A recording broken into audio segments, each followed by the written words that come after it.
Dulu saya sempat ragu ya sama amplifier ini karena murah, kecil, dan terlihat biasa aja. Tapi setelah saya coba sendiri, oke, saya ngerti kenapa amplifier Carendy BT298 Pro ini bisa laku keras banget di pasaran. Bahkan terjual hingga ribuan unit kalau kalian cek sendiri di marketplace. Oke, kita langsung review aja. Untuk boxnya sendiri ini standar ya, warna coklat seperti ini. Di sini ada tulisan Carendy, ada Bluetooth Stereo Audio Amplifier, dan ini tipenya BT298 Pro. Kemudian di sini ada isi di dalam boxnya ya. Di sini tertulis ada audio amplifier, remote, dan buku manual. Di sini ada gambar unitnya, kemudian fitur-fitur di samping di sini ada modelnya juga sama, ada power AC, DC 12 volt, bass treble control, frekuensi respon seperti ini ya, seperti ini, speaker impedansi 4 sampai 16 ohm, built-in protection circuit. Ini saya nggak paham ini maksudnya apa, nanti kita lihat aja. Kemudian di sini juga ada support radio FM 87 ya, seperti itulah ya. Oke, untuk boxnya seperti ini ya, simple. Dan untuk isi paket penjualannya sendiri di sini ada buku manual ya, sama seperti yang ada di tertulis di sini tadi ya, seperti inilah, kalian bisa baca-baca sendiri. Kemudian ada remote control. Nah, ini untuk remote-nya sendiri ini juga cukup bagus ya, maksudnya dari finishing sendiri ini matte dan ya ada teksturnya gitu. Oke, seperti itu untuk kelengkapan dan boxnya. Ini dia unit amplifiernya Carendy BT298 Pro. Untuk desainnya sendiri ini minimalis ya, warnanya hitam, cukup simple dan nggak terlalu terlihat murahan. Terus kemudian untuk build quality-nya sendiri ini cukup solid ya, ini pakai plat besi semua. Dan untuk bobotnya sendiri ini juga cukup berat, 1 kiloan harusnya ada sih, soalnya kan ada trafonya juga, yaitu yang bikin berat. Kemudian untuk fitur-fitur di bagian depan, kita mulai dari sini dulu ya. Ini ada port USB, masih ada card reader juga, SD card ya, yang gede itu. Kemudian di sini ada pengaturan treble, bass, ada echo, dan kalian juga bisa karaoke langsung di sini ya. Di sini sudah disediakan 2 jack input untuk karaoke. Nah, untuk volumenya sendiri di sini dia jadi satu ya. 2 colokan mic ini volumenya jadi satu di sini. Kemudian di sini ada untuk volume utama atau untuk musiknya ya. Kemudian di sini ada tombol-tombol ya. Ini tombol-tombol biasa untuk pengaturan MP3 playernya. Dan di sini ada layarnya untuk MP3-nya sendiri. Dan ini untuk desainnya juga cukup keren ternyata ya. Ada handle seperti ini. Nah, seperti ini. Ini bikin desainnya terlihat kokoh.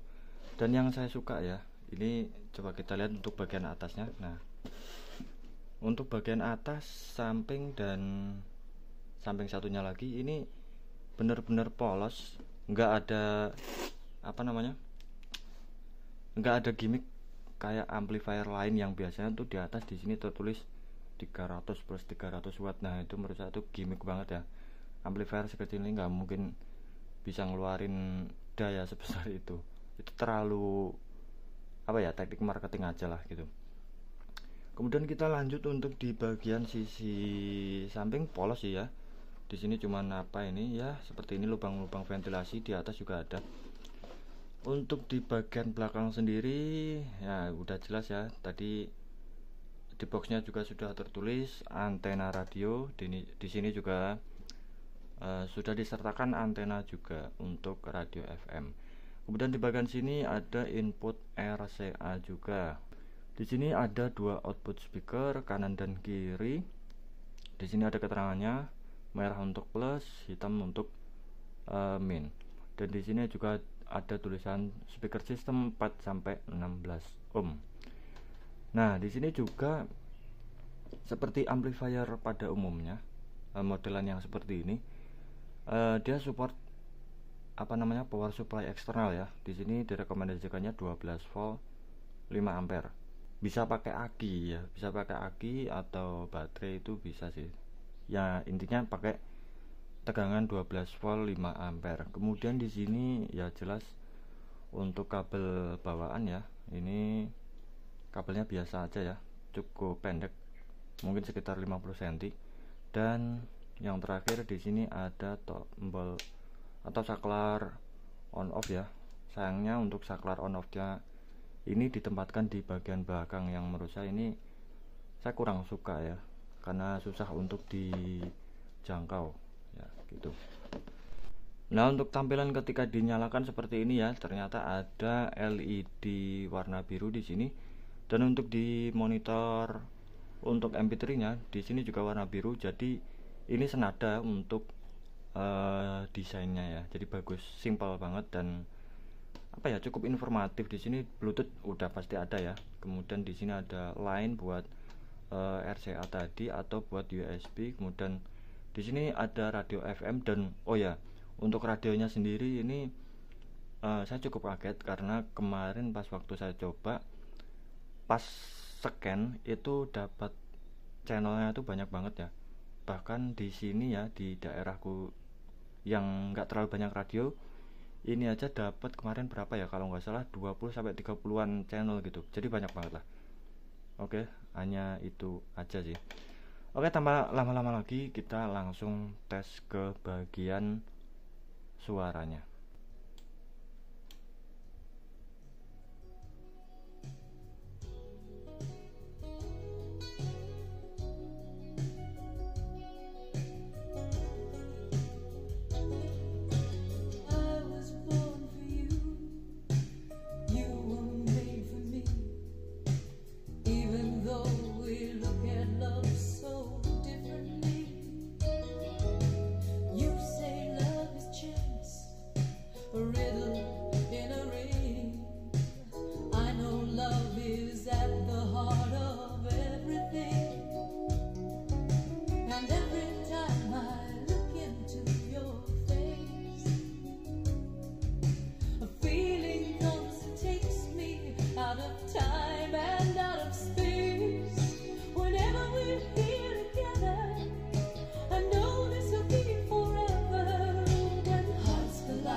Nah, itu dia untuk hasil suaranya. Gimana menurut kalian?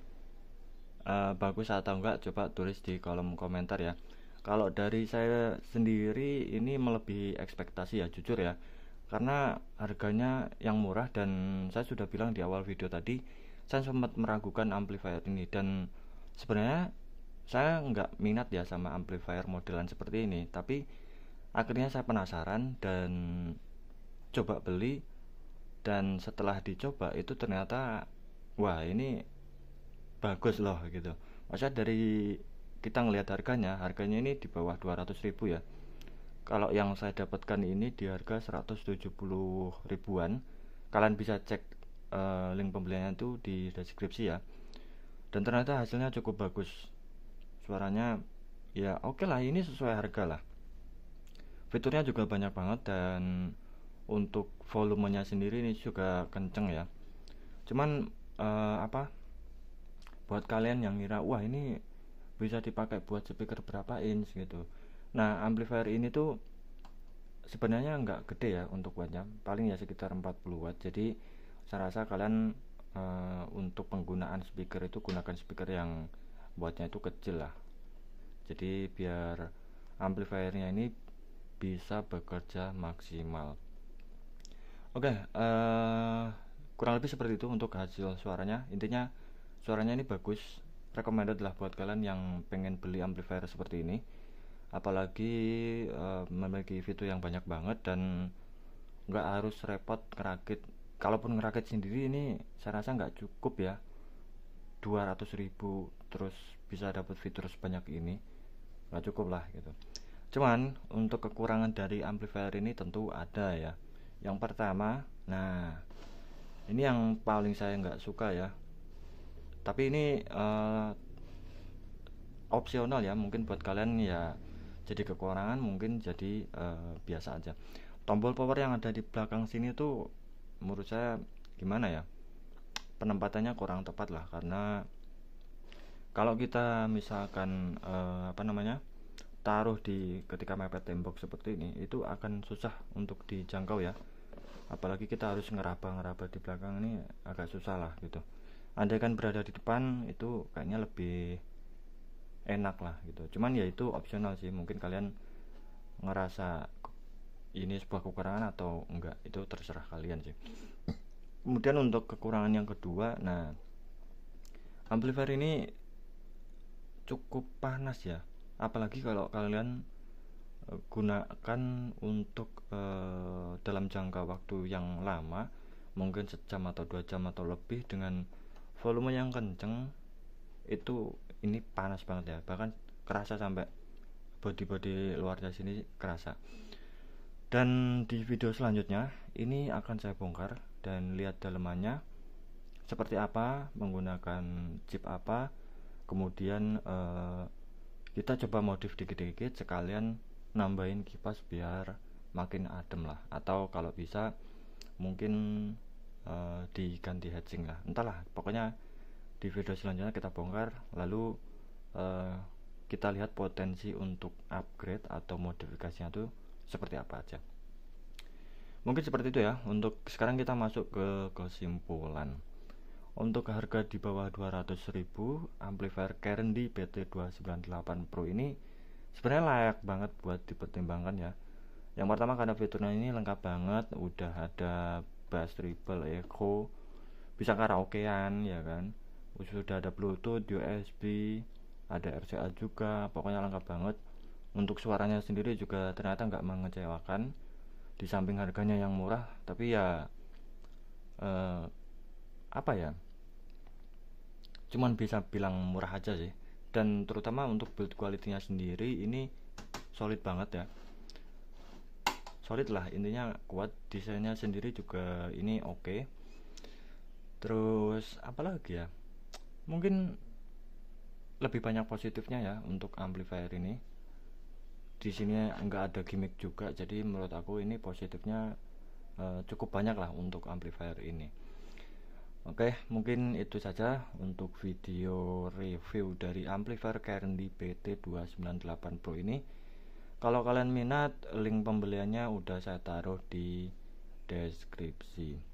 Kalau ada pertanyaan atau pengalaman pakai amplifier ini, kalian bisa tulis pendapat kalian di kolom komentar. Jangan lupa like video ini dan terima kasih sudah menonton.